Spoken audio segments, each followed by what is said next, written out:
Putting the 4A GE back together today. Got the ARP hardware going in, then an OEM gasket kit from Toyota.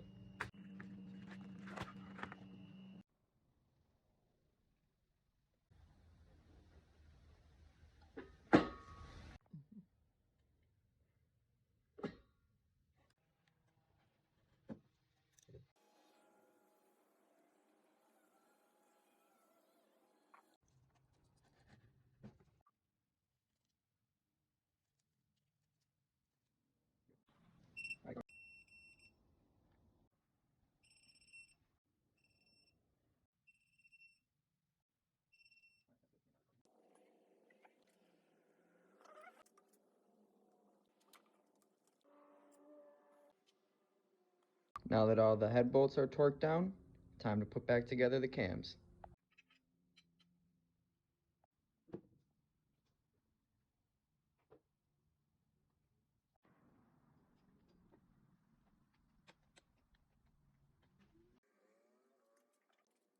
After you get your cams all torqued down to 13 foot-pounds in that sequence right there, your top end is complete.